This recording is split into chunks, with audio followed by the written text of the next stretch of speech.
Now, Pfizer says its COVID-19 vaccine is 95% safe and effective. The pharmaceutical company says its data shows the vaccine prevents mild and severe forms of the infection and is effective even in older adults with no serious side effects.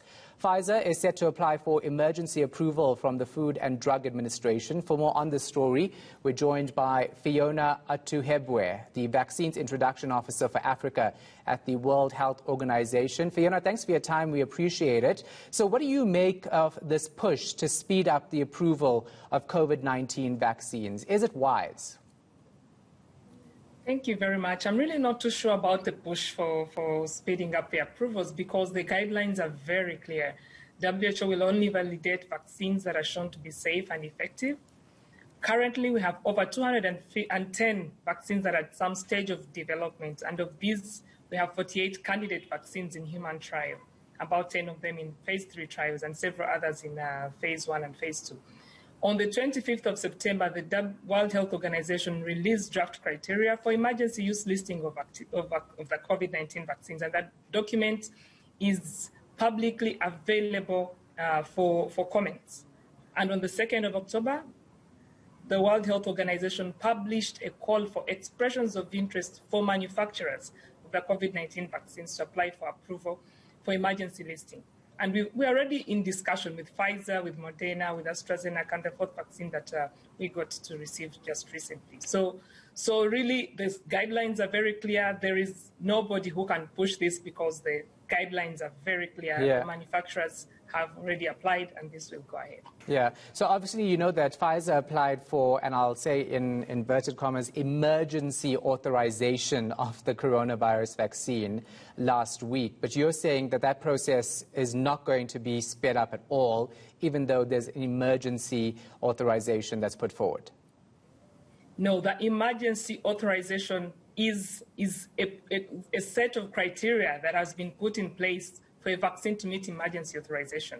So, for example, we had that for Ebola, and that is what the companies, manufacturing companies, are using because the guidelines for emergency authorization are clear. So it's not that they are pushing for it, they are simply following the guidelines that are put in place for that. Yeah. So is the WHO optimistic about all of these vaccines we're seeing emerging so far? Oh, yes, we are more than hopeful and very optimistic. And given the preliminary findings that we have of the 4 vaccines that have shown, the efficacy findings that the 4 vaccines have so far shown after the phase 3 trials, there's now real hope that vaccines in combination with other tested and tried prevention measures will help end the pandemic. However, the urgency with which the vaccines have been developed must be matched by the same urgency to distribute them, and policies and delivery channels must be put in place by countries to ensure that we get the vaccine to the right people. Yeah, very key words that you say will help end the pandemic. Do we know by when?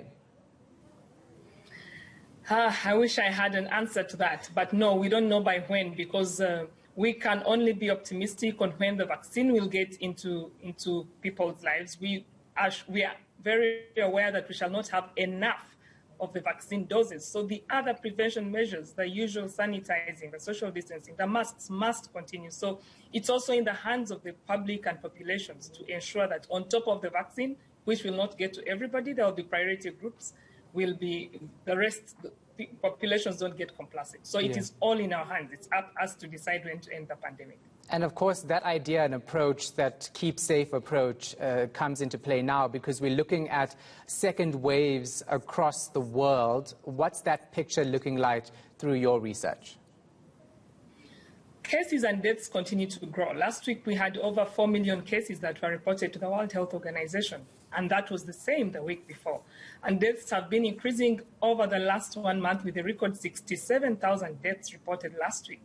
So the total cases that have crossed over 58 million, which is such an unprecedented number, with around 1.4 million deaths. So since the start of the pandemic, at first we were saying it was the elderly, people with comorbidities.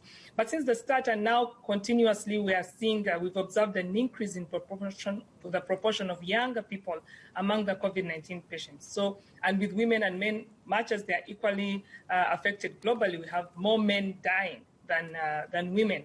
So the second wave is real. The complacency within the communities must stop.